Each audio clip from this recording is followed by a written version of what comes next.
Assalamualaikum warahmatullahi wabarakatuh. Halo semua, perkenalkan saya Nirwana. Saya merupakan mahasiswi dari Institut Agama Islam Syekh Abdurrahman Siddiq Bangka Belitung.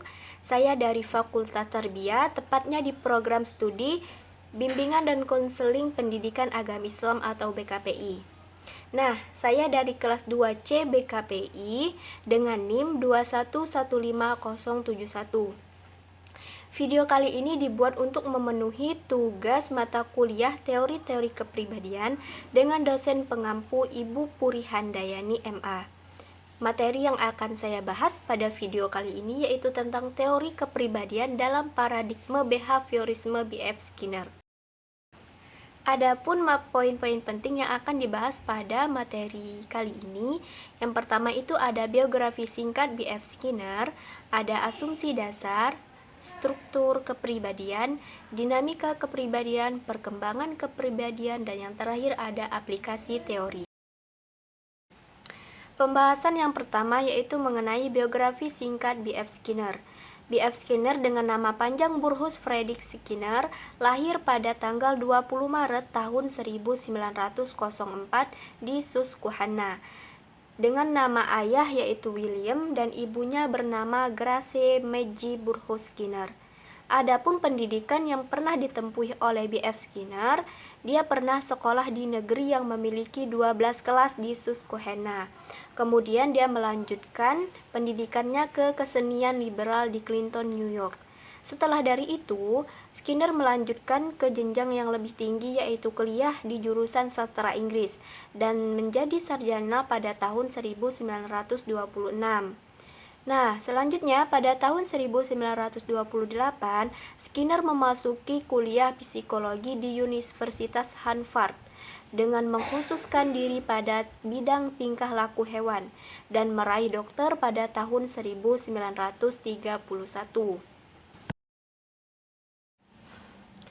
Adapun kegiatan-kegiatan yang pernah dilakukan Skinner pada semasa hidupnya, salah satunya itu kegiatan menulis. Dan pada saat kegiatan menulis ini, Skinner berpikir kegiatan menulisnya itu tidak berhasil. Kemudian dia memutuskan untuk berhenti menulis. Setelah dari itu, Skinner pun tertarik dengan dunia penelitian dan memutuskan untuk bertekad mengawali hidupnya menjadi seorang behavioris. Dari ketekatan inilah, Skinner memiliki penemuan-penemuan baru dan dengan eksperimen-eksperimen yang pernah dia coba. Salah satunya yaitu yang paling terkenal yaitu alat eksperimennya sebuah kotak kecil yang memiliki sebuah pedal yang dapat digerakkan, yang dikenal dengan nama Skinner Box. Nah, dapat teman-teman lihat Skinner Box-nya ada pada gambar di atas. Pembahasan yang selanjutnya yaitu mengenai asumsi dasar. Menurut Skinner, perilaku manusia dipengaruhi oleh lingkungan, dan Skinner berpendapat bahwasannya perilaku manusia itu merupakan hasil dari proses belajar yang kemudian dikuatkan oleh faktor lingkungan. Nah, dapat disimpulkan bahwasannya menurut Skinner perilaku manusia itu dipengaruhi oleh lingkungan dan adanya hasil dari proses belajar. Adapun 3 asumsi dasar menurut Skinner, yang pertama itu tingkah laku itu mengikuti hukum tertentu atau behavior is lawful. Yang kedua itu tingkah laku dapat diramalkan atau behavior can be predicted. Dan yang ketiga itu tingkah laku dapat dikontrol atau behavior can be controlled. Nah, yang pertama itu tingkah laku itu mengikuti hukum tertentu. Dapat disimpulkan bahwasannya ilmu adalah usaha untuk menemukan keteraturan, menunjukkan bahwa peristiwa tertentu berhubungan secara teratur dengan peristiwa lain. Yang kedua, tingkah laku dapat diramalkan. Nah, ilmu itu bukan hanya menjelaskan tetapi juga meramalkan, bukan hanya mengenai peristiwa masa lalu tetapi juga masa yang akan datang. Nah, teori yang berdaya guna adalah yang memungkinkan dapat dilakukannya prediksi mengenai tingkah laku yang akan datang dan menguji prediksi itu. Yang ketiga, tingkah laku dapat dikontrol. Ilmu dapat melakukan antisipasi dan menentukan atau membentuk tingkah laku seseorang. Skinner bukan hanya ingin tahu bagaimana terjadinya tingkah laku, tetapi juga ingin mengetahui memanipulasi dari tingkah laku tersebut. Pembahasan yang ketiga yaitu mengenai struktur kepribadian. Pendapat Skinner mengenai struktur kepribadian ini adalah Skinner tidak menerima gagasan mengenai kepribadian dan tidak tertarik dengan struktur dari kepribadian. Skinner lebih memusatkan diri pada tingkah laku yang dapat diubah karena perilaku dapat diubah. Nah, ada dua klasifikasi tingkah laku menurut Skinner. Dua klasifikasi tingkah laku menurut Skinner. Yang pertama itu ada tingkah laku respondent atau respondent behavior. Yang kedua tingkah laku operan atau operant behavior. Yang pertama tingkah laku respondent atau respondent behavior ini adalah respon yang dihasilkan organisme untuk menjawab stimulus secara spesifik berhubungan dengan respon itu. Nah, salah satunya yaitu contohnya adalah tingkah laku responden itu antara lain menggigil karena kedinginan, stimulus udara dingin, sedangkan responnya adalah menggigil. Pada tingkah laku responden juga bisa dilihat bahwa stimulus yang sama akan menimbulkan respon yang sama pada semua organisme dari spesies yang sama. Serta tingkah laku responden itu biasanya menyertakan refleks-refleks yang melibatkan sistem otonomon. Yang tadi contohnya sudah saya sebutkan mengenai menggigil karena kedinginan, dia itu menggigil dari stimulus-stimulus udara dingin. Yang kedua itu ada tingkah laku operan atau operant behavior. Nah, apa sih operant behavior ini? Operant behavior atau tingkah laku operan adalah respon yang dimunculkan organisme tanpa adanya stimulus spesifik yang langsung memaksa terjadinya respon itu.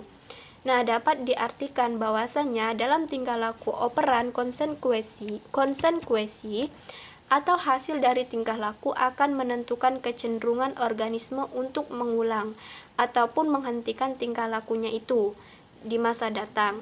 Jika hasil yang diperoleh dari organisme melalui tingkah lakunya itu positif, maka organisme itu akan mengulang ataupun mempertahankan tingkah lakunya itu. Dan sebaliknya, jika hasil dari tingkah laku itu negatif, maka tingkah laku tersebut oleh organisme akan dihentikan ataupun tidak akan diulang lagi. Pembahasan selanjutnya yaitu mengenai dinamika kepribadian.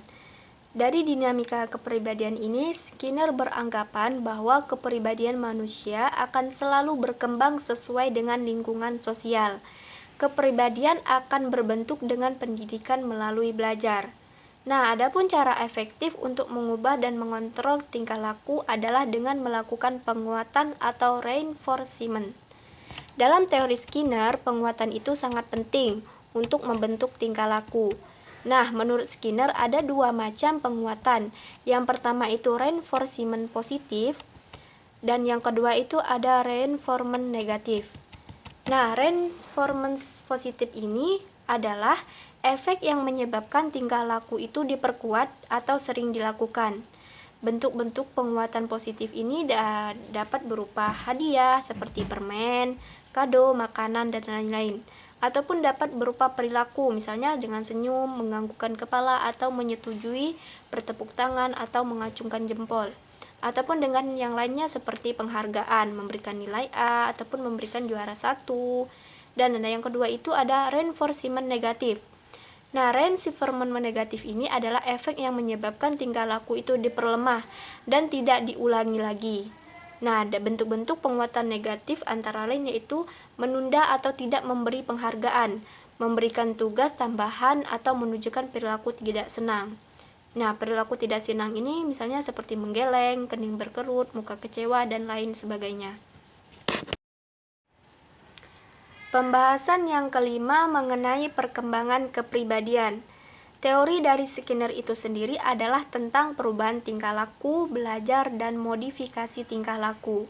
Dan Skinner yakin bahwa pemahaman tentang kepribadian itu akan tumbuh dari perkembangan tingkah laku manusia dalam interaksi yang terus-menerus dengan lingkungannya. Nah, dalam perkembangan kepribadian ini, Skinner tidak membagikan secara khusus perkembangan kepribadian, dan dia yakin bahwasannya pemahaman tentang kepribadian itu akan tumbuh secara terus-menerus dengan lingkungannya. Pembahasan yang terakhir mengenai aplikasi teori. Pada aplikasi teori ini ada beberapa macam yang dikemukakan oleh Skinner. Yang pertama itu tingkah laku abnormal. Tingkah laku abnormal ini dapat diganti dengan tingkah laku yang normal dengan cara yang sederhana, yakni dengan memanipulasi lingkungannya. Tingkah laku abnormal ini sebelumnya harus dipahami melalui sejarah reinforcement yang diterima seseorang.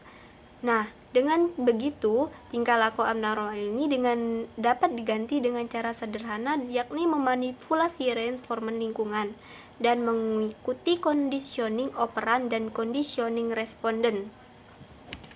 Yang kedua, adanya modifikasi tingkah laku. Pada modifikasi tingkah laku ini ada 158 prosedur. Publikasi Dictionary of Behavior Therapy Techniques yang memuat 158 prosedur yang dikemukakan oleh beberapa pakar dalam behaviorisme ini.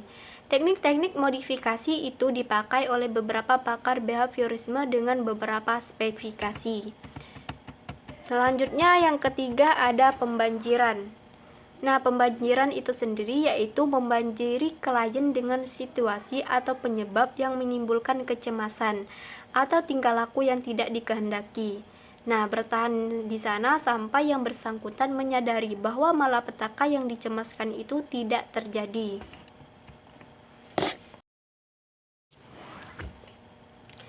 Aplikasi teori yang keempat yaitu terapi aversi. Nah, terapi aversi ini akan diberikan oleh seseorang ataupun akan diberikan oleh konselor.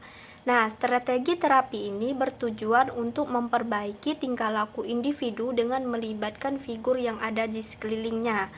Misalnya saja, contohnya ketika seorang remaja yang senang berkelahi lalu di hadapannya ditunjukkan foto teman yang kesakitan.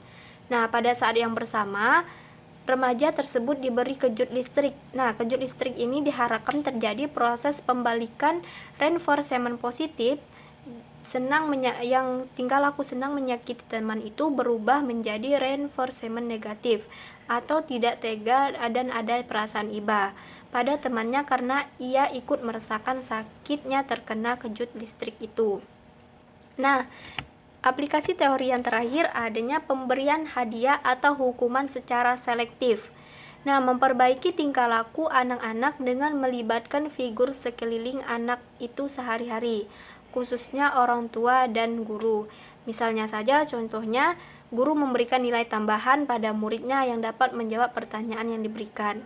Nah, pemberian hadiah tersebut dapat memberikan rasa senang kepada anak. Terus kalau hukuman secara selektif ini misalnya saja memberikan tugas ataupun memberikan hal-hal yang dapat memberikan positif kepada anak. Sekian pemaparan materi dari saya, kurang lebihnya saya memohon maaf. Kepada Allah saya memohon ampun. Akhir kata, wassalamualaikum warahmatullahi wabarakatuh.